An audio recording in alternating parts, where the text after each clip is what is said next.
বর্তমান বাংলাদেশের হালত তো হলো এমন, শত্রুরা অস্ত্র নিয়ে আমাদেরকে হুমকি দিচ্ছে, সীমান্তের কাঁটাতারের বেড়ায় লাশ ফেলে দিচ্ছে, লাশ ঝুলিয়ে রাখতেছে, আমাদের দেশ দখল করবার ষড়যন্ত্র করতেছে, বারবার বলতেছে। এমনকি বাংলাদেশের ভিতরেও হিন্দুত্ববাদী ভারতীয়দের প্রেতাত্মারা বাংলাদেশে বসেও আমাদেরকে হুমকি দিচ্ছে। আমাদের আদালত প্রাঙ্গণে চট্টগ্রামে সাইফুল ইসলাম আলিফকে হত্যা করতেছে, আর আমরা তাদের বিরুদ্ধে আন্দোলন করবার সময় একটা খেলনা রাইফেল, কাঠের একটা খেলনা রাইফেল নিয়ে আন্দোলন করবার কারণে এদেশের তথাকথিত হিন্দুত্ববাদী প্রশাসন, এদেশের তথাকথিত তাগুতি জালেম প্রশাসন আমাদের এক ভাইকে অযথাই গ্রেফতার করতেছে। আশ্চর্যের বিষয়, আমরা একদিকে আমাদের ভাইদেরকে হত্যা করা হচ্ছে, চট্টগ্রামে সাইফুল ইসলাম আলিফ একজন অ্যাডভোকেট, রাষ্ট্রীয় পিপি, আপনারা ভুলে গেছেন নাকি সব ভুলে যান? খুব দ্রুত ভুলে যাওয়া জাতি আমরা।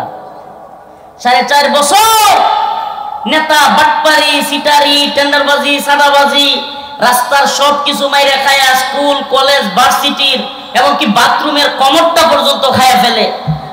4.5 বছর যাওয়ার পর ওই তফসিল ঘোষণার পরে একটা বড় গরু জবাই করে দেয়, আর এই বাঙালি চিৎকার করে কয় আমার নেতার চরিত্র ফুলের মতো পবিত্র। আবার কয় ঠিক। এটাই তো আমাদের চরিত্র। 4.5 বছর ধোঁকাবাজি, সাদাবাজি, টেন্ডারবাজি, মানুষের মাইরা খাওয়া, কথা না শুনলে মামলা দেয়া, কথা না শুনলে কমন একটা কাহিনী, কথা না শুনলে মামলা দেয়া, মানুষের উপর জুলুম করা, তার নিজস্ব বাহিনী তৈরি করা, এদেরকে দিয়া মারা, বিভিন্ন রাস্তার, স্কুলের, ভার্সিটির বিভিন্ন জায়গায়, এমনকি মসজিদের ওই যে কমোড আছে না বাথরুমের, ওগুলো সহ খায়া ফেলে। ওগুলো তো আর খাইতে পারে না, ওগুলো টাকা খায়া ফেলে, খাইতে পারলে ওগুলো চাইতে খায়া ফেলতো। এত কিছুর পর ঠিক 3 মাস আগে তফসিল ঘোষণার আগে বড় করে 2টা গরু জবাই করবে, আর হলো কিছু পকেটে টাকা মাইরা দিবে। এই জনগণ 5 বছর কি হয়েছে না হয়েছে সব ভুলে গেছে। সে বলবে আমার তো কিছু করে নাই। আমরা ভুলা জাতি, নাউজুবিল্লাহ। এই জন্য দেখবেন ঘুইরা ফুইরা জালেমরা বিরাট জুলুম করার পরেও খুন, গুম, নির্যাতন, নিপীড়ন, অত্যাচার, আলেমদেরকে হত্যা, দেশকে ভারতের কাছে বিক্রি করা, আলেমদেরকে রিমান্ডের নামে নির্যাতন করা, হাজার হাজার ছাত্র জমা থেকে গুলি করা, ছোট বাচ্চাকে হেলিকপ্টার থেকে গুলি করা, সব করার পরেও আয়নাঘর তৈরি করা, মাসের পর মাস, বছরের পর বছর ছোট্ট ছোট্ট রুমের ভিতরে পাখির মতো বন্দি করে মানুষকে রেখে দেওয়া, এত জুলুম করবার পরেও কিছুদিন পরেই এই বাঙালি আবার ভুলে গিয়া ওদের কথাই বলা শুরু করে। আস্তাগফিরুল্লাহ। প্রিয় ভাইরা আমার, বন্ধুগণ আমার, এই জন্য আমাদেরকে শত্রু মিত্র চিনা লাগবে।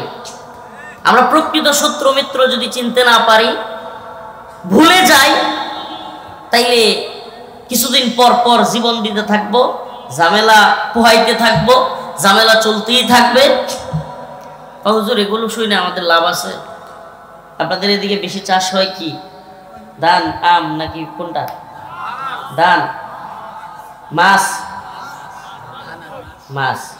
তো হুজুর আমরা তো এত চিন্তা করে লাভ আছে, মাছের ঘের আছে, ঘের কয় না, ঘেরের মধ্যে মাছ চাষ করব, মাছ মারাবো, খাবো, ফুর্তি করব, মাঝে মাঝে প্রয়োজনে মাহফিলে আসবো, আপনাদের মতো বড় কি বলে পরিচিত ভাইরাল বক্তা আসলে আমরা হেদায়েতের জন্য আসবো না হুজুর, আসবো হইলো আপনাদের মতো এই তথাকথিত ভাইরাল বক্তা আসলে একটু দেখতে আসবো, নামাজ রোজা আমাদের তেমন একটা দরকার নেই, করিও না। এরপরে হইলো যদি গান বাজনা হয়, বড় ধরনের কোনো যাত্রা পালা হয়, এইটা দিন না, এটা মাথার নিচেরটা দিন না, এগুলা দিন, দিলে এটা দেন, হ্যাঁ এটাই না দেন, এটা দেন। তো গান বাজনা হইলে আমরা ওখানেও যাব, সবকিছু করব, ঘেরের মধ্যে মাছ ধরবো, এগুলো তো আমাদেরকে কি শুনাইতেছেন? এগুলা শুনে আমাদের কোনো দরকার আছে? আমার আম্মা, আমার এক ভাই ছিল, আওয়ামী লীগ করতো, আল্লাহ হেদায়েত দিয়েছে, আমার এক ভাই কি করতো, আওয়ামী লীগ করতো, আল্লাহ হেদায়েত দিয়েছে, মুসলমান হয়েছে আলহামদুলিল্লাহ। তো এখন আমি মাঝে মাঝে সে যখন আওয়ামী লীগে ছিল ঝগড়া লাগতো আমার সাথে, বিভিন্ন তর্ক বিতর্ক লাগার পরে ভাইয়ের সাথে তর্ক বিতর্ক লাগলেই আম্মা খেপে যাইতো। আম্মা এসে বলতো, মানে খাবার সময় হয়ে গেলে আমার ছোটবেলা থেকে আবু ডাকতো। আবু, আপনাদের এলাকায় ছোটদেরকে বলে কিনা, আমি আমাদের 5 ভাইয়ের মধ্যে সবার ছোট, তো বোনদের মধ্যেও ছোট। তো বলে আম্মা দমক দিয়ে বলতো, আবু খায় দেয় কাম নাই তোমার, নেত্রকোনার ভাষায় বলতেছে, খায় কাম নাই তোমরা, তাড়াতাড়ি আয়োসায় খাও, এই কেলা কি করছে, হাসিনা কি করছে, তাহলে এবার পর লাগতো না আয়ো। আমরা 2 ভাই ঝগড়া লাগতাম, বুঝতো যে ঝগড়ার লিমিট ক্রস হইলে পরে নিয়ে আবার ঝামেলা হয়। সেই লেগে আম্মা দমক দিয়ে কইতো, খায় খায় আমনায় আয়োসে। কয়েকদিন পর মনে করেন পানের দাম বেড়ে গেছে, পান আম্মা বিশাল পান খায়, মানে একবারে এমন অবস্থা যে সকাল থেকে দুপুর হয়ে গেছে, ভাত খাওয়ার খবর নাই, খুঁজে খুঁজে ভাত খাওয়াইতে হয়, কিন্তু পান খাইয়া ফেলছে 8-10 বার, এমন অবস্থা আর কি। তো পানের দাম, এখন ভাইয়ে পান আনছে অল্প, বাবু তোমার ভাইয়ে খালি পান কম আনে কে, পানের দাম বলি বিরাট বাড়ছে। আমি কইছি এখন এগুলো আমার ঘরে জিজ্ঞেস করিও না, এই যে কয়েকদিন আগে রাজনীতির কথা কইছিলাম, বলতে দিলা না, তো এটার লেগে পানের দাম বাড়ছে। বাস্তবতা, জাতীয় আন্তর্জাতিক পরিস্থিতির সাথে আপনার পানের দাম, মাছের দামেরও কিন্তু সম্পর্ক আছে না নাই? রাষ্ট্রের পরিস্থিতির সাথে আপনার মাছের দামেরও কি আছে? তাইলে যে জনতা সচেতন না, সে দুনিয়াবি ভাবেও শত্রু মিত্র না চেনার কারণে দুনিয়াবি ভাবেও লাঞ্ছিত হয়, দুনিয়াবি ভাবেও ক্ষতিগ্রস্ত হয়, আখিরাতেও তার ক্ষতিগ্রস্ত। তাইলে আমাদেরকে শত্রু মিত্র চিনতে হবে কি হবে না? আমাদের ভাই সাইফুল ইসলাম আলিফকে হত্যা করছে, ভুলে গেলে চলবে? চট্টগ্রামে দিনে দুপুরে একজন রাষ্ট্রীয় উকিল, এই আঙ্কেল, এই যে এই ধরনের হাতি ঘোড়া যেগুলোর হাত পা বোঝা যায়, এই সমস্ত প্রাণীর ছবি বা প্রাণীর মূর্তি, পুতুল, এগুলো বাচ্চাদেরকে কিনে দিবেন না। কি করবেন না? আমাদের বাচ্চাদেরকে এখন থেকে, ছোটবেলা থেকে মুসলিমদের বাচ্চাদেরকে মূর্তিবিহীন সংস্কৃতির শিক্ষা দিতে হবে, নাইলে এরা আবার আওয়ামী লীগের মতো নিজের বাপ দাদার মূর্তি বানাবে। ঠিকই ঠিক না? আমাদেরকে মূর্তি বিরোধী হইতে হবে। আমাদের নবী ইব্রাহিম আলাইহিস সালাম মূর্তি বিরোধী ছিলেন, ভাস্কর্য বিরোধী ছিলেন। এই ভাস্কর্যের নামে বলেন, মূর্তির নামে বলেন, আমাদের নবী সরদারে দো আলম মুহাম্মদ আরবি সাল্লাল্লাহু আলাইহি ওয়াসাল্লাম মূর্তি বিরোধী ছিলেন। কাবার ভিতরে থাকা সমস্ত মূর্তিগুলো ভেঙে ফেলেছিলেন। 16 মিনিট যাইতে পারে নাই। 16 বছরে যেই মূর্তি মুজিবের বানাইছিল, 16 মিনিট যাইতে পারে নাই, কল্লা ধরে মারছে টান, মূর্তি হয়ে গেছে খান খান। এটা আমাদের ঐতিহ্য, এটা আমাদের ইতিহাস, এটাই আমাদের চেতনা। ইব্রাহিমের চেতনা কি? মূর্তি গড়ার, মূর্তি তৈরি করার চেতনা, নাকি মূর্তি ভাঙার চেতনা? আমাদের চেতনা হলো মূর্তি ভাঙবার চেতনা। আমরা মূর্তিকে ভাঙবো, কখনোই মূর্তি বানাবো। আমাদেরকে একটা তত্ত্ব দিই, উলামায়ে কেরাম এখানে আছেন, প্রয়োজনে যাদের জানা নাই জেনে নেবেন। ইসলামী শরিয়া, ইসলামী খিলাফার অধীনস্থ রাষ্ট্রে যদি হিন্দু ধর্মাবলম্বীরাও থাকে, সনাতন ধর্মাবলম্বীরাও থাকে, তারাও তাদের ধর্ম পালন করতে পারবে, কিন্তু ডাকডুল পিটায়া রাস্তাঘাটে এই হই হুল্লোড় কইরা করতে পারবে না। নিজেদের অঙ্গনে, নিজেদের গণ্ডির ভিতরে রাইখা আবার নতুন নতুন সংস্করণে, নতুন নতুন পূজার নতুন নতুন সিস্টেম চালু করতে পারবে না। এটা যেমনি ভাবে ওদের ধর্মে নাই, আমাদের ধর্মে নাই। অতএব যেখানে ইসলামী শরিয়া ধর্মীয় তোমাকে তোমার ইবাদতের সুযোগ দিবে, কিন্তু ডাকডুল পিটায়া বাহিরে না, তাইলে নিজেরা আবার কিভাবে মূর্তি বানাইতে পারি? নিজেরা আবার কিভাবে মূর্তি বানাইতে পারি? নাউজুবিল্লাহ। আল্লাহ তাআলা হেদায়েত দান করুক, বলে আমিন। ইয়া আইয়ুহাল্লাযীনা আমানু লা তাত্তাখিযুল ইয়াহুদা ওয়ান নাসারা আউলিয়া বা'দুহুম আউলিয়াউ বা'দ ওয়া মান ইয়াতাওয়াল্লাহুম মিনকুম ফাইন্নাহু মিনহুম ইন্নাল্লাহা লা ইয়াহদিল কওমাজ যালিমিন। ও প্রিয় যশোরবাসী, ও কেশবপুরের মুসলমান, আপনাদের সম্মুখে এজন্যই এই বিষয়ের আলোকপাত করার প্রয়োজনীয়তা বোধ করছি।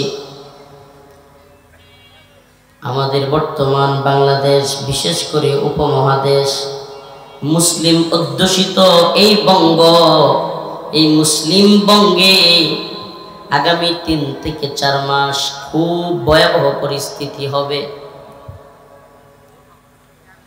আমাদের পার্শ্ববর্তী দেশ ভারত বাঙালি মুসলিমদের দমন পীড়ন নিপীড়নের জন্য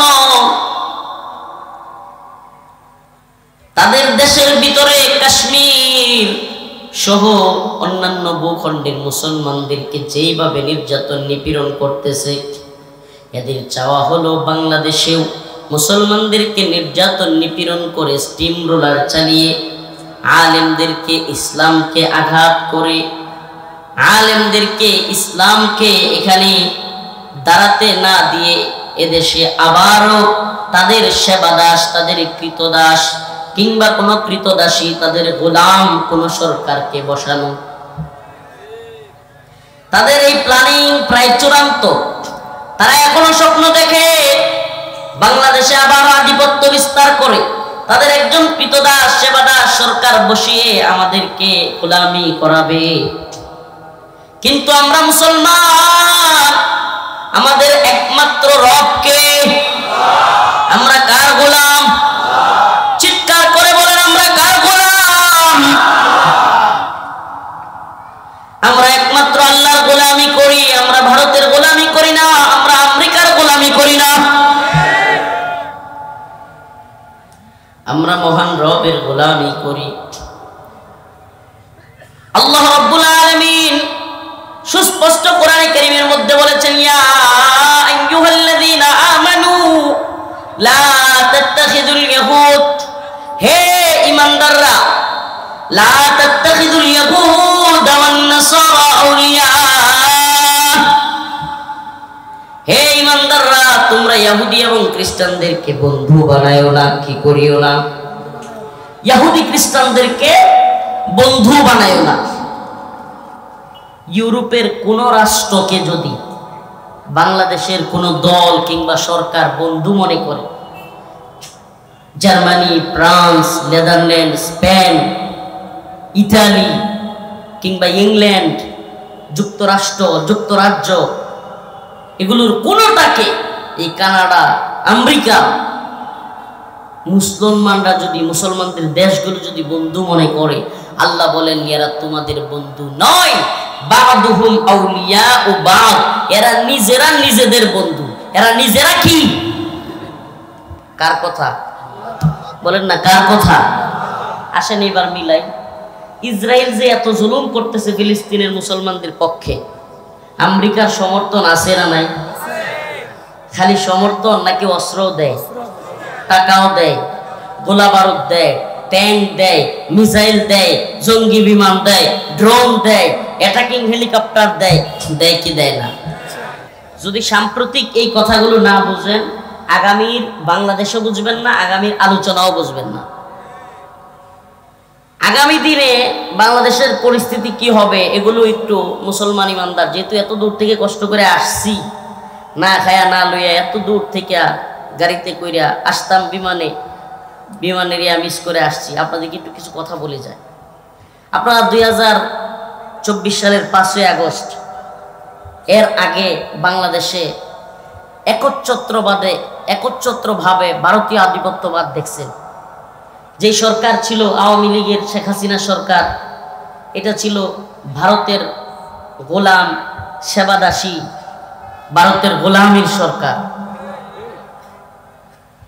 এতদিন চলতো 5ই আগস্টের আগে ভারতের গোলামি, এখন নতুন করে শুরু হয়েছে আমেরিকার গোলামি। আপনারা কি এটা বুঝতে পারেন? আমি খুব সহজ ভাষায় শক্ত কথাগুলো বলে ফেলি, এতে কিছুই যায় আসে না, আল্লাহ মাফ করুক। কারণ এই উম্মতের সামনে আমাদেরকে অবশ্যই সঠিক সত্য কথাটা উপস্থাপন করতে হবে। এতদিন চলতো ভারতের গোলামি, এখন চলে আমেরিকার গোলামি। এজন্য আমি প্রায় প্রোগ্রামে বলে থাকি, গোলাম চেঞ্জ হয়েছে, মনিব চেঞ্জ হয়েছে, প্রভু চেঞ্জ হয়েছে, কিন্তু গোলামগুলো চেঞ্জ হয় নাই, একই রয়ে গেছে। বাংলাদেশের রাজনৈতিক দলগুলোর গোলামি চামচামি এখনো চলছে। মনিব চেঞ্জ হয়েছে, ভারত থেকে মনিব আমেরিকার দিকে গেছে, না জানি আল্লাহ না জানে, আল্লাহ ভালো জানে সামনে কোন দিকে চলে যায় প্রভু। রাশিয়া এদেশের কোন কোন রাজনৈতিক দলের মনিব প্রভু হইল রাশিয়া, কোনোটার চীন, কোনোটার আমেরিকা, কোনোটার ভারত। নাউজুবিল্লাহ। এদেশের তথাকথিত দেশপ্রেমিক ধ্বজাধারী স্লোগানধারী রাজনৈতিক নেতারা, এরা আল্লাহ কোরআন অবমাননা হইলে প্রতিবাদ জানাইতে পারে না। এরা আল্লাহ কোরআনকে পায়ের নিচে রাইখে লাথি মারলে নাউজুবিল্লাহ, আল্লাহ কোরআনকে ছিঁড়া লাথি দিয়া ফেসবুকে ভিডিও আপলোড দিলে এদের চেতনা জাগ্রত হয় না, এরা কোনো প্রতিবাদ জানাতে পারে না। এদেশে আল্লাহ রসুলকে নিয়ে কটূক্তি করলে এরা কোনো প্রতিবাদ জানাইতে পারে না। এদেশের মধ্যে ইসকন আমাদের ভাই আলিফকে হত্যা করলে এদের কোনো শক্ত আওয়াজ দেখা যায় না, ধরবার জন্য মামলা করবার জন্য এদের কোনো প্রচেষ্টা দেখা যায় না। এদেশে ইসকনের সন্ত্রাসীরা একজন আলেমকে গুম করে পায়ে হাতে বেঁধে তারপরে সীমান্তের কাছাকাছি নিয়ে ফেলে দিলে, কুড়িগ্রামে নিয়ে কিংবা পঞ্চগড়ে নিয়ে ফেলে দিলেও এদেশ গরম হয় না, গ্রেফতার হয় না। কিন্তু আমাদের একজন ভাই ইসকনের বিরুদ্ধে, হিন্দুত্ববাদীদের বিরুদ্ধে আন্দোলনে একটা খাটের রাইফেল নিয়ে যাওয়ার কারণে আমাদের ভাইকে তুরাক টানায় গ্রেফতার করা হয়। জানতে মনে চাই, ভারতের গোলামি 5 আগস্টের আগে করেছো ও হিন্দুত্ববাদী দলের প্রশাসনেরা, এখনো যদি হিন্দুত্ববাদের দালালি করো, তোমাদের ভাবতে যে পরিণত হয়েছে 5 আগস্টের পরিণতি আবার তোমাদেরকে ভোগ করতে হবে। বাংলার জমিনে হিন্দুত্ববাদীদের আগ্রাসন থাকতে দেওয়া হবে না ইনশাআল্লাহ। এদেশের জমিন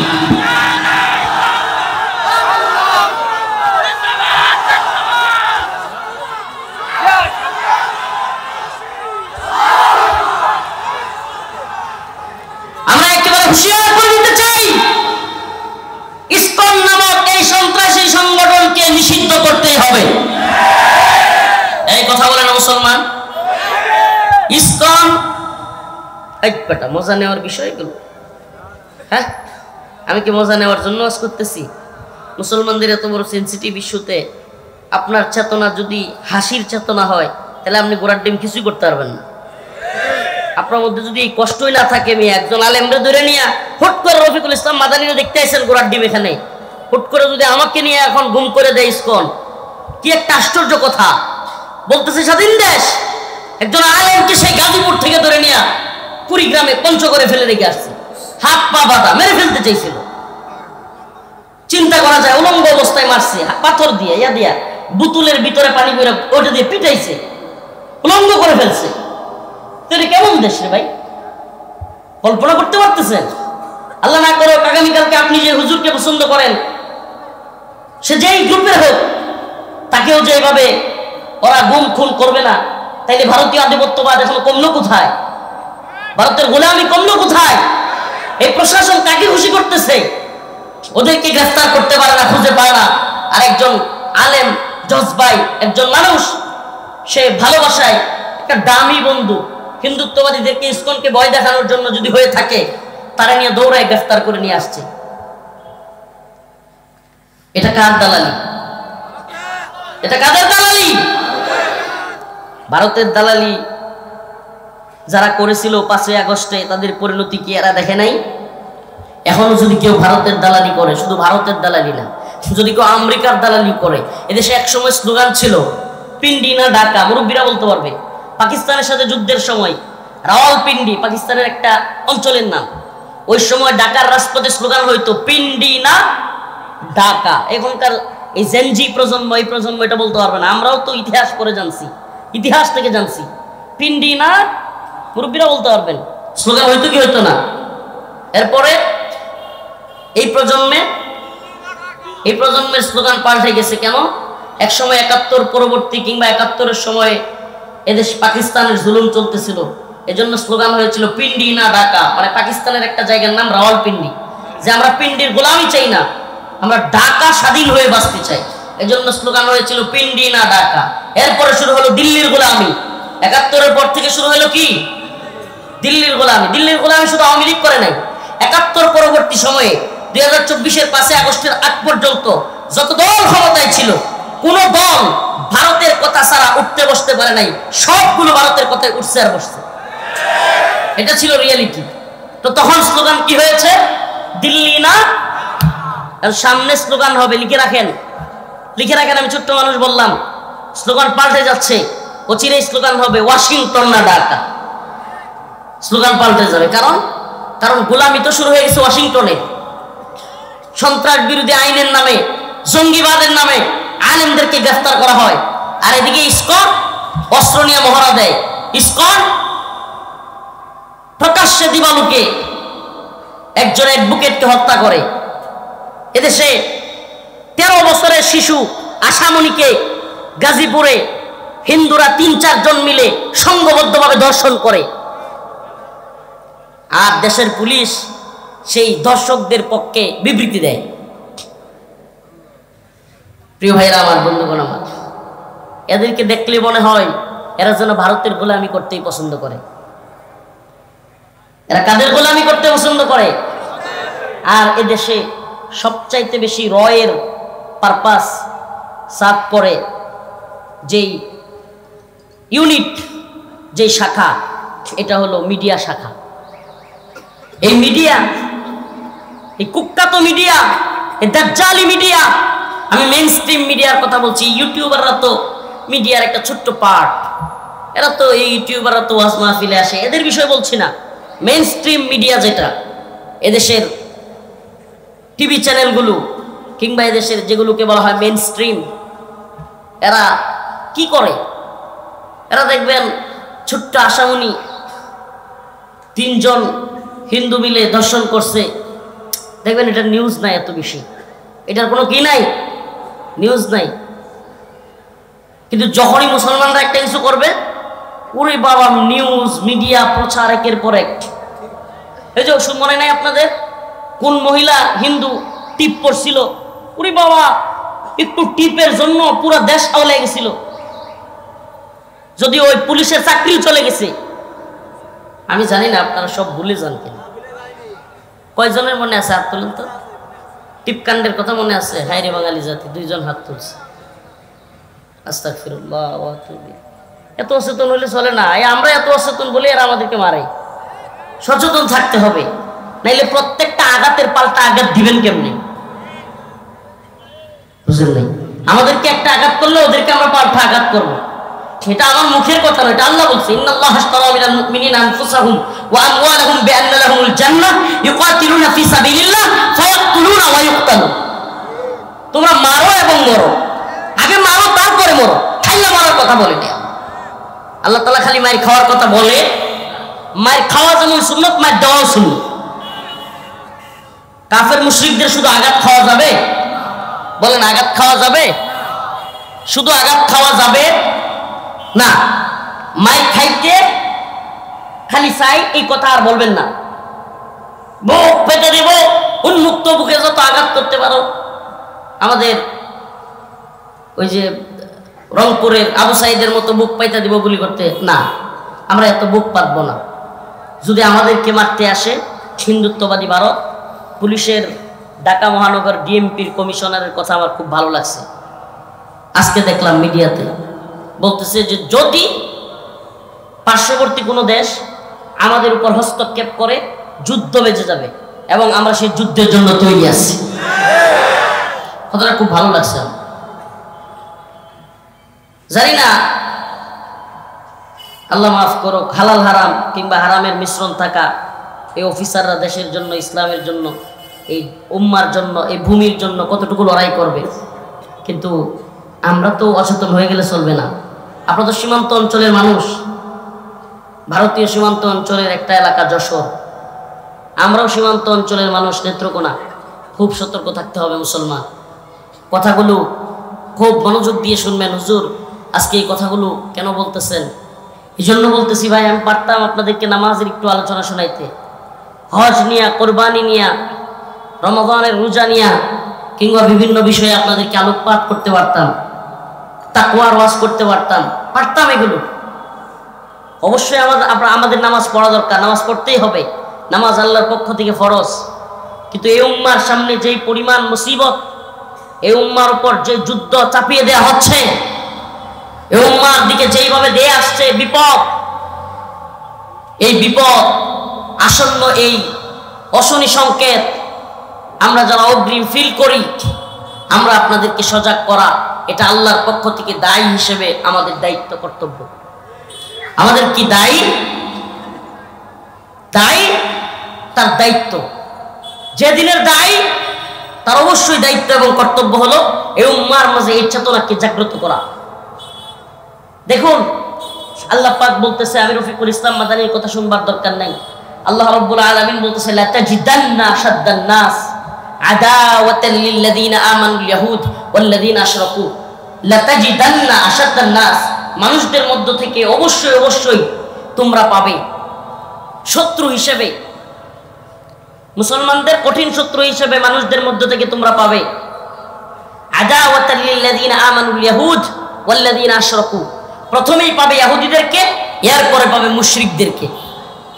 আমাকে বলেন, আপনি উদারতার নামে, আন্তধর্মীয় সংলাপের নামে, ইন্টারফেইথের নামে, সকল ধর্ম বর্ণ নির্বিশেষে, লিঙ্গ বৈষম্য নির্বিশেষে একত্রে বসবাসের নামে আপনি উদারতার সবক আমাদেরকে দিবেন? আমি বলি, দেখুন, আপনার আমার চাইতে আমার আপনার রব উদারতা কম জানেন না। উদারতা উনি কম জানেন? আল্লাহ যদি উদারতা কম জানেন, তাইলে আল্লাহ পাক কেন বললেন লা তাজিদান্না আশাদ্দান নাস, নাউযুবিল্লাহ, লা তাজিদান্না আশাদ্দান নাস আদাওয়াতাল লিল্লাযিনা আমানুল ইয়াহুদ ওয়াল্লাযিনা আশরাকু। আমার আল্লাহ অবশ্যই উদারতা কম জানেন না, আমার আল্লাহর মানবতার অভাব নাই। এজন্য বললাম নাউযুবিল্লাহ, এটা কখনো সম্ভব না। আমার আল্লাহ উদারতা বুঝেন, আমার আল্লাহ মানবাধিকার জানেন, কিন্তু আমার আল্লাহ এও জানেন তিনি যাদেরকে সৃষ্টি করেছেন তাদের চরিত্র কার কেমন, আমার আল্লাহ এও জানেন। এজন্য আল্লাহ বলছেন লা তাজিদান্না আশাদ্দান নাস, মানুষদের মধ্যে থেকে তোমরা কঠিন শত্রু হিসেবে পাবে, কঠিন শত্রু হিসেবে পাবে আদাওয়াতান, শত্রুতার ব্যাপারে। আল ইয়াহুদ ওয়াল্লাযিনা আশরাকু, প্রথমেই পাবে ইহুদিদেরকে, প্রথমেই কাদেরকে পাওয়া যাবে? এরপরে মুশরিকদেরকে। মিলায় নেন, ও যশোর কেশবপুরের মুসলমান, মিলায় নেন, গোটা পৃথিবীতে মুসলিম উম্মাহ আজ যে নির্যাতন নিপীড়ন হচ্ছে, একটা ফিলিস্তিনে আর একটা কাশ্মীরে, এক জায়গায় ইহুদিরা আর এক জায়গায় মুশরিকরা। প্রশ্ন করতে চাই, আপনার বাবারে কেউ উলঙ্গ করে পিটাইলে, আপনার মারে কেউ উলঙ্গ করলে, আপনি জীবনে কোনোদিন তার কোনো কাজের মধ্যে শুভেচ্ছা জানাইতে পারতেন? প্রিয় ভাই, আপনার আমার বাবা মা, তাদেরকে বেইজ্জতি করবার চাইতেও আমার রবের সাথে শিরিক করা আর কঠিন থেকে কঠিন গুনাহের কাজ। তাইলে আমার রবের সাথে শিরিক হয়, আমার রবকে শরীক করা হয়, এমন কাজে শুভেচ্ছা জানানো কিংবা তাদের পূজায় শরীক হওয়া, তাদের পূজার মধ্যে গিয়া পাহারার নামে তবারক খাওয়া, নাউজুবিল্লাহ, ওই যে কি কয় এটিরে, পূজার মধ্যে প্রসাদ খাওয়া, নাউজুবিল্লাহ, ঈমান থাকবে? বলেন থাকবে? মাদার তেরেসা হোক, নেলসন ম্যান্ডেলা হোক, কিংবা হাসিনার দোয়া করা মুদির মা হোক, যদি কাফের অবস্থায় মৃত্যুবরণ করে, মিন আহলিল কিতাব ওয়াল মুশরিকিন ফি নারি, আপনি যেই দলের নেতা হন, যেই দলের আমির হন, যেই দলের পীর হন, যত বড় শায়েখ হন, যত বড় বক্তা হন, যত বড় নেতা, যত বড় লিডার হন, এমপি হন, মন্ত্রী হন, কিংবা যেই হন, যদি আপনি বলেন আমি মুসলমান, আপনার আকীদা, আপনার ঈমান হইতে হবে মুসলমান হইলে জান্নাতি, কাফের হইলে জাহান্নামী। আর যদি বলেন মুসলমান ছাড়াও জান্নাতে যাইতে পারে, আমি বলবো আপনি ঈমানদার না, আপনার ঈমান এখনো সঠিক না। বলবেন হুজুর কেমনে? আল্লাহ বলেন আফাতুমিনুনা বিবাদিল কিতাব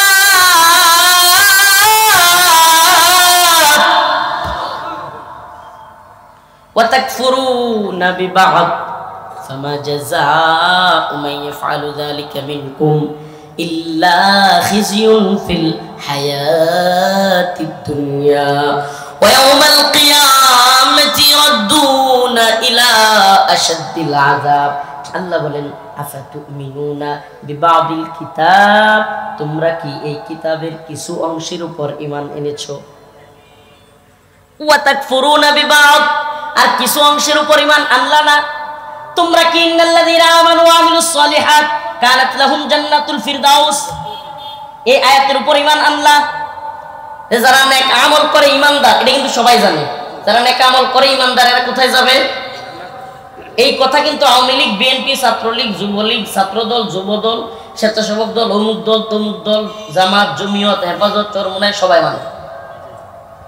কিন্তু কিছু কিছু লোকের আকীদা এমন, এরা যেন বলতে চায়, এদের কার্যকলাপে মনে হয় এমন যে কাফের হইলেও অনেক মানুষ ভালো কাজ করলে মনে হয় জান্নাতে যাবে। নাউজুবিল্লাহ বলেন। কাফের হইয়া জান্নাতে যাওয়ার কোনো সুযোগ আছে? ওই যে উদাহরণ দিলাম, একদল লোক বড় একটা গর্ত করছে, আবার আগুনের মধ্যে ঝাঁপ দেওয়ার নিয়ত করছে। ওই আগুনের মধ্যে ঝাঁপ দিতে গেছে আর একদল মোল্লা মৌলবী হুজুররা তাদেরকে থামাইছে, এ ভাই কি করো কি করো, এই কোথায় ঝাঁপ দাও, মইরা যাবা তো, জলসা যাবে তো। এখন ওই সুশীল তথাকথিত প্রগতিশীল এলিট সেকুলার নাস্তিক আসছে, আইসা বলতেছে, হ্যাঁ হুজুর ছাড়েন ছাড়েন ছাড়েন, ঝাঁপ দিতে দেন, এটা বাকস্বাধীনতা, এটা অধিকার, আপনি তার অধিকার থামানোর কে? এদের বক্তব্য হলো আমি, আপনি, আমরা কোনো কিছু করতে পারবেন না এটা বলার অধিকার রাখি না, কারণ যার যেটা মনে চায় করবে, আপনার মনে না চাইলে আপনি করবেন না। আপনি ভালো মানুষ, আপনি ভালো থাকেন, আপনার যেটা ভালো লাগে অন্যের সেটা ভালো নাও লাগতে পারে, আপনার যেটা ভালো লাগে না অন্যের সেটা ভালো লাগতেও পারে। মানে দেখেন যুক্তি, যাদের নাস্তিকবাদীদের যুক্তিগুলো হলো এরকম, বুঝছেন না? নাস্তিকবাদীদের যুক্তি হলো কেউ কাউকে আটকাইতে পারবে না কোনো বিষয়ে। কেন? কারণ যার যেটা ভালো লাগে সে সেটা করে। যার নাউজুবিল্লাহ, যার সিনেমা দেখতে ভালো লাগে সে সিনেমা দেখবে, আপনার নামাজ পড়তে ভালো লাগে আপনি নামাজ পড়েন, আপনার রোজা রাখতে ভালো লাগে আপনি রোজা রাখেন, যার রোজার দিনে ও গান বেহায়া গান ছাড়তে ভালো লাগে, মহিলা নিয়ে নাচানাচি করতে ভালো লাগে, সিগারেট খাইতে ভালো লাগে, মদ খাইতে ভালো লাগে, সে সেটা করবে। আপনি বাধা দেওয়ার কে?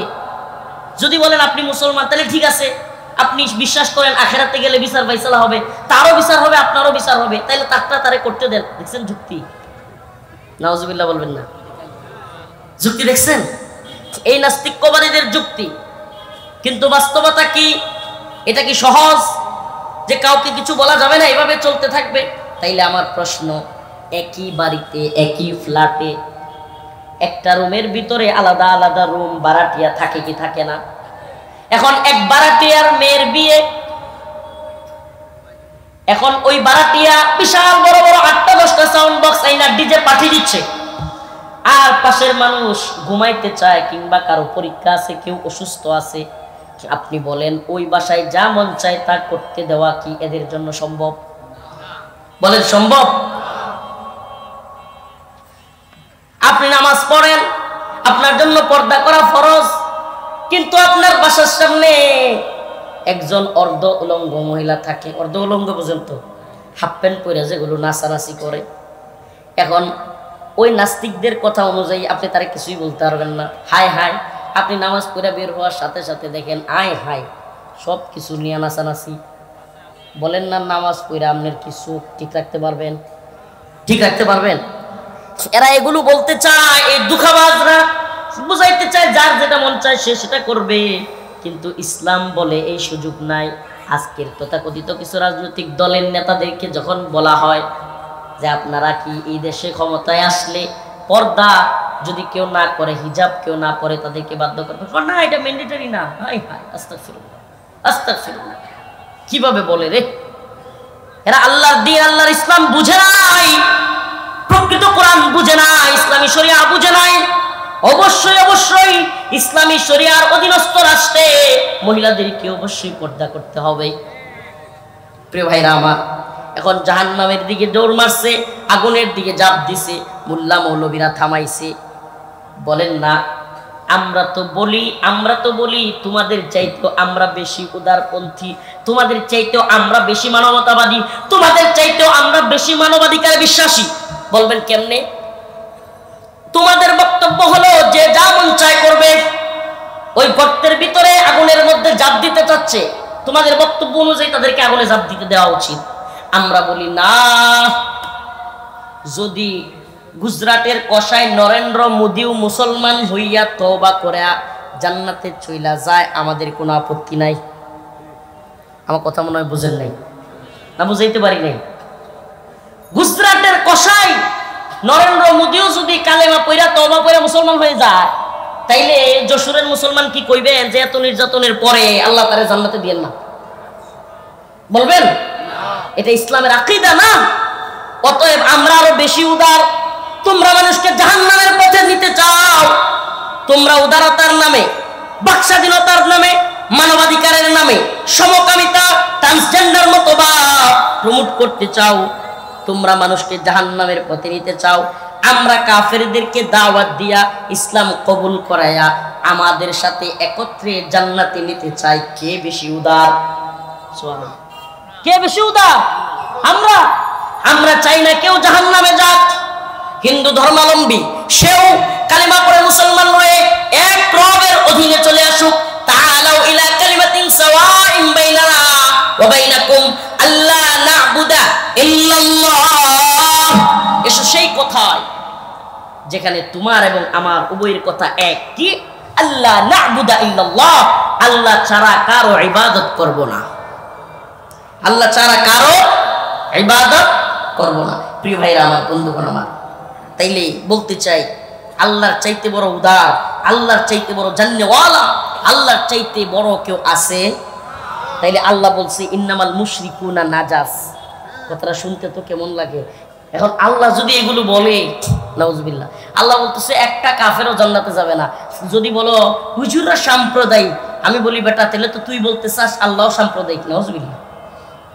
আমরা অসাম্প্রদায়িক হইতে পারবো না, আমরা অবশ্যই সাম্প্রদায়িক। আমরা জানি একমাত্র সম্প্রদায় মুসলমান যেটা জান্নাতে যাবে। অবশ্যই আমরা এই জন্য সাম্প্রদায়িক। বলেন না, আমরা এই জন্য কি জান্নাতে একমাত্র কারা যাবে? বলবেন হুজুর তো ইসলাম তো মুহাম্মদুর রাসূলুল্লাহ সাল্লাল্লাহু আলাইহি ওয়াসাল্লাম আসার আগে অন্য ধর্মাবলম্বীরাও যে ছিল, এরা কোথায় যাবে? বাইরে এরাও মুসলমান ছিল। তাই কেমনে? এক আল্লাহ, আদম আলাইহিস সালাম তারও কালিমা ছিল লা ইলাহা ইল্লাল্লাহ, নূহ আলাইহিস সালাম কালিমা ছিল লা ইলাহা ইল্লাল্লাহ, মুসা আলাইহিস সালাম কালিমা ছিল লা ইলাহা ইল্লাল্লাহ। একটু হালকা রাসূলদের সাথে পরিবর্তন হয়েছে, মূল অংশে পরিবর্তন হয় নাই। কালিমার মধ্যে ওই অংশ যেটা রিসালাত নিয়ে যিনি এসেছিলেন, নবুয়ত নিয়ে যিনি এসেছিলেন, যেমন লা ইলাহা ইল্লাল্লাহ ইব্রাহিম খলিলুল্লাহ, লা ইলাহা ইল্লাল্লাহ মুসা কালিমুল্লাহ, লা ইলাহা ইল্লাল্লাহ ঈসা রূহুল্লাহ, লা ইলাহা ইল্লাল্লাহ মুহাম্মাদুর রাসূলুল্লাহ সাল্লাল্লাহু আলাইহি ওয়াসাল্লাম। তার মানে লা ইলাহা ইল্লাল্লাহ সবসময় ছিল। ওই লা ইলাহা ইল্লাল্লাহ আল্লাহ ছাড়া কোনো মাবুদ নাই, এই কথার উপর যাদের ঈমান ছিল তারা সকলেই কি মুসলমান? তারা সকলেই কি মুসলমান? ইব্রাহিম আলাইহিস সালামকে প্রশ্ন করা হয়েছিল, তিনিও বলেছিল আমি মুসলিম। সুবহানাল্লাহ। তার মানে বোঝা যায় একমাত্র কারা জান্নাতে যাবে? বলেন না, কারা জান্নাতে যাবে? মুসলিম হয়ে কবরে যেতে চান কে কে? হাত তুলেন। হুজুর আমরা তো সবাই মুসলমান, তো মুসলিম হয়ে কবরে যেতাম মানে? শুনেন, আল্লাহ রাসূল হাদিসের মধ্যে বলেছেন, কষ্ট হইতেছে হাত তুলতে, হ্যাঁ আচ্ছা না, আল্লাহ রাসূল হাদিসের মধ্যে বলেছেন যে শেষ জামানায় সকালবেলায় ইমানদার হয়ে ঘর থেকে বের হবে, বিকেলে বেঈমান হয়ে ঘরে ঢুকবে। আমার মনে হয় এই জামানাটা কিয়ামতের পরে আসবে। হ্যাঁ, জামানা এটা কিয়ামতের পরে আসবে না আইসা গেছে? হ্যাঁ, সকালবেলায় মসজিদে যায়, বিকাল বেলায় মন্দিরে। কথা কয় না? সকালবেলায় আল্লাহরে রাজি খুশি করে, বিকাল বেলায় গিয়া দুর্গারে রাজি খুশি করে। অবস্থা তৈরি হয়েছে না হয় নাই? কখনো তো খেলা দেখেনি নাই, বুটটা আয়ুক না। হ্যাঁ, মন্দিরে গিয়ে প্রয়োজনে গীতা পাঠ করে এলাম, বাইবেল পাঠ করে এলাম, প্রয়োজনে বুটটা আসুক না সামনে, দেখবেন নে, প্রয়োজনে জয় শ্রীরাম নমো নমো শুরু করে দিব। নাউজুবিল্লাহ বলবেন না? তাইলে রাসূল যে বলেছে সকালবেলায় ইমানদার, বিকাল বেলায় কাফের হয়ে যাবে, এগুলোর আলামত পাচ্ছেন তো? এই আলামত, এই অবস্থা কি কিয়ামতের আগে আসবে না পরে? বলেন আগে না পরে? আল্লাহ রাসূল বলেছেন সাহাবায়ে কেরামের সামনে, ও আমার সাহাবারা, এমন একটা জামানা আসবে যেই জামানায় মুসলমানদেরকে হত্যা করবার জন্য সমস্ত কাফেররা এমন ভাবে ঐক্যবদ্ধ হবে, একসাথে দস্তরখান বিছায়া একজন আরেকজনকে যেমন আমরা ডাকি না, এই খাইতে আসেন একসাথে খাই, তেমনি ভাবে মুসলমানদেরকে হত্যা করবার জন্য কাফেররা সকলকে ডাইকা একত্র হবে, আসো আসো। সাহাবায়ে কেরাম প্রশ্ন করলো, ইয়া রাসূলুল্লাহ, তখন কি মুসলমানদের সংখ্যা কম হবে? আল্লাহ রাসূল বললেন, না, মুসলমানদের সংখ্যা অনেক হবে, কিন্তু তারা নদীর যেমন ভাসমান ওই যে ফেনা আছে না, ফেনা, নদীর ভাসমান ফেনা, কিংবা ওই যে আমাদের নেত্রকোনায় বলে জারমনি, কর্কটা, এগুলোর মতো হবে ভাসমান। আপনাদের এলাকায় কি কয়? গেজার, শাওলা, গেজার, আচ্ছা একটা ওইলি, আচ্ছা হাত দরকার নেই। তো এগুলো বুঝছেন তো, এগুলোর মতো হবে। আল্লাহ রাসূল সাল্লাল্লাহু আলাইহি সাল্লাম বললেন, এদের কোনো শক্তি থাকবে না, এরা নিজেদের প্রতি আত্মবিশ্বাস থাকবে না, এদেরকে হত্যা করবার জন্য সকলেই একমত হবে, এমনকি মুনাফিক সম্প্রদায় একমত হবে। দেখেন না, আমেরিকা ইহুদিদের পক্ষে, ইসরায়েলের পক্ষে, এখন পাকিস্তানের মুনাফিক শাসক আর জেনারেলরাও, এই শাহবাজ শরীফ এবং পাকিস্তানের জেনারেলরাও এই আমেরিকার পক্ষে। আফগানিস্তানে মুসলমানদের উপর আক্রমণ করে, যুদ্ধবিরতি লঙ্ঘন করে মুসলমানদের উপর অ্যাটাক করে। আবার কি একটা দল ফিলিস্তিনের পক্ষে স্লোগান দিছে, এই দলের উপর গুলি করতেছে। নাউজুবিল্লাহ বলবেন না। ডোনাল্ড ট্রাম্পের কথায় নাচে। জানি এই কথাগুলো গ্রাম বাংলায় অনেক কষ্ট হয়ে যাচ্ছে। ও মুসলমান, আখের একটা কথা বলে যায়, এই যে জনস্রোত, এই জনস্রোতকে আমাদেরকে কাজে লাগাইতে হবে। এটা শুধু মাহফিলের প্যান্ডেলে নয়, মসজিদেও যেতে হবে। রাজি আছেন ইনশাআল্লাহ? কে কে ইনশাআল্লাহ আজকে থেকে নিয়ত করেন যে আজকে থেকে ইনশাআল্লাহ আমরা নামাজ ছাড়বো না? হাত তোলেন। লিল্লাহি তাকবীর, নারে তাকবীর। আল্লাহ, আমি তাওবা করিতেছি, আজকে থেকে নামাজ ছাড়বো না। আল্লাহ বলছেন, ওয়া মান ইয়াতাওয়াল্লাহুম মিনকুম ফাইন্নাহু মিনহুম। আল্লাহ বলছেন, তোমাদের মধ্যে হাসিনা, তোমাদের মধ্যে শাহবাজ শরীফ, কিংবা তোমাদের মধ্যে ডক্টর মোহাম্মদ ইউনূস, যদি কেউ তাদের সাথে পীড়িত করে, বন্ধুত্ব করে, আল্লাহর কথায় তো ওয়া মান ইয়াতাওয়াল্লাহুম মিনকুম ফাইন্নাহু মিনহুম, তাইলে সে তোমাদের দলের কেউ না, সে ওই ইহুদি খ্রিস্টানদের দলের লোক, সে মুশরিকদের দলের লোক। এটা কার কথা? আল্লাহ বলছে, ওয়া মান ইয়াতাওয়াল্লাহুম মিনকুম ফাইন্নাহু মিনহুম, তোমাদের মধ্য থেকে শেখ হাসিনা, তোমাদের মধ্য থেকে যে কেউ, শাহবাজ শরীফ কিংবা আরো কেউ, যদি তাদের সাথে সম্পর্ক তৈরি করে, ইহুদি, খ্রিস্টান, হিন্দু, মুশরিক, এদের সাথে এমন সম্পর্ক যে দেশের বিরুদ্ধে যাব প্রয়োজনে, কিন্তু ওদের গোলামি করব, তাইলে বুঝবা এরা তোমাদের লোক ছিল না, এরা তোমাদের লোক না, এরা হলো তাদের সম্প্রদায়ের লোক, এরা ইমানদার নয়। আল্লাহ এদেরকে হেদায়েত দান করে। আর হুজুরে বলেন আমিন।